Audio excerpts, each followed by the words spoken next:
నందికొట్కూరు నియోజకవర్గానికి హంద్రినీవా కాలువ ద్వారా సాగు తాగునీరు అందించాలని సిపిఎం పార్టీ జిల్లా కార్యదర్శి వర్గ సభ్యులు ఎం నాగేశ్వరరావు డిమాండ్ చేశారు.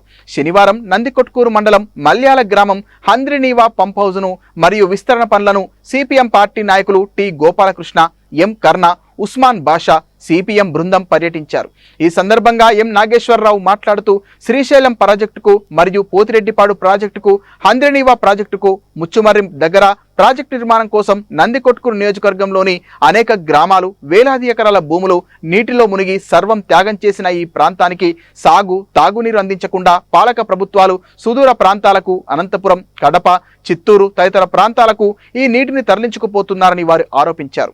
మల్యాల, అల్లూరు, వడ్డేమాను, బ్రాహ్మణ కొట్టుకూరు గ్రామాల మీదుగా కళ్ళ ఎదుటనే హంద్రినీవా ప్రాజెక్టు ద్వారా నీరు పోతున్న ఈ ప్రాంతం రైతాంగం వర్షాధారం పైన ఆధారపడి పంటలు పండిస్తున్నారని, పంటలు ఎండిపోతే హంద్రినీవా కాలువలోని నీటిని కళ్ళు అప్పగించి రైతులు చూడటం తప్ప పంటలను కాపాడుకునే పరిస్థితి లేదన్నారు. దగ్గర ఉన్నటువంటి మల్యాల హంద్రినీవాను ఈరోజు సిపిఎం పార్టీ బృందం పరిశీలించడం జరిగింది. హంద్రినీవా పనులు, విస్తరణ పనులు జరుగుతూ ఉన్నాయి. మేము సిపిఎం పార్టీగా రాష్ట్ర ప్రభుత్వాన్ని డిమాండ్ చేస్తున్నాం.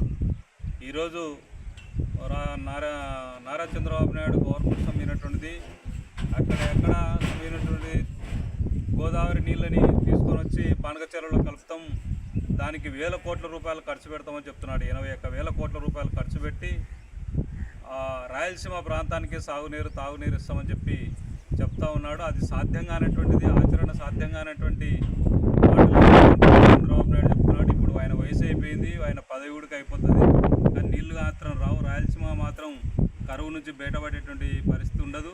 కాబట్టి మేము సిపిఎం పార్టీగా డిమాండ్ చేస్తున్నాం, ఈ జిల్లాలో సమ్మినటువంటి రాయలసీమలో ముఖ్యంగా అభివృద్ధి కావడానికి, సాగునీరు తాగునీరు పరిష్కారం కావడానికి తక్షణం సమ్మినటువంటి హంద్రినీవా ప్రధానంగా విస్తరణ పనులు వెంటనే పూర్తి చేసి రాయలసీమ సమ్మినటువంటిది కర్నూలు, నంద్యాల, అనంతపురం, కడప, చిత్తూరు జిల్లాలకు సమ్మినటువంటి వెంటనే యుద్ధ ప్రతిపాదిక పనులు పూర్తి చేయాల్సినటువంటి అవసరం ఉంది. దీనికి సంబంధించి నిధులు కేటాయించి పూర్తి పనులు చేయాలని చెప్పి మేము డిమాండ్ చేస్తున్నాం.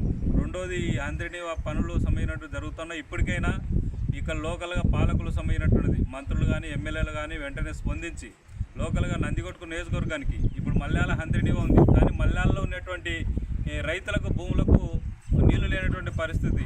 వర్షం పైన ఆధారపడి వ్యవసాయాన్ని సాగు చేసుకున్నారు. నందికొట్కూరు మండలానికి నీళ్లు, మిరుతూరు మండలానికి లిఫ్ట్ ఇరిగేషన్ ఇస్తామన్నారు, దానికి దిక్కు లేదు. అందుకనే ఇప్పుడు ఈ వేసవి కాలంలో ఈ హంద్రినీవా పనులు విస్తరణ సందర్భంగానే పంట కాలువలు ఏర్పాటు చేయమని చెప్పి సిపిఎం పార్టీగా డిమాండ్ చేస్తున్నాం. నందికొట్కూరు మండలం కానీ, మిరుతూరు మండలం కానీ బంగ్లాకు సంబంధించినటువంటి తీసుకెళ్లడానికి, ఈ ప్రాంతం నియోజకవర్గ అభివృద్ధి కోసం, సాగునీటి కోసం పంట కాలువలు ఏర్పాటు చేయడానికి ఈ ప్రభుత్వం కృషి చేయాలని చెప్పి మేము డిమాండ్ చేస్తున్నాం.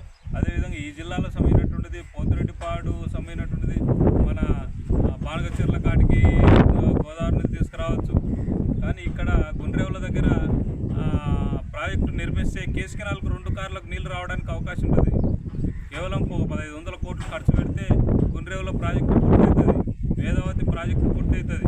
ఆ 2 ప్రాజెక్టులు పూర్తయితే ఈ ఉమ్మడి కర్నూలు జిల్లా అంతా కూడా 2 కార్లు కూడా ప్రతి ఎకరాకు సాగునీరు అందివచ్చు, కానీ ఆ ప్రయత్నం చేయడం లేదు.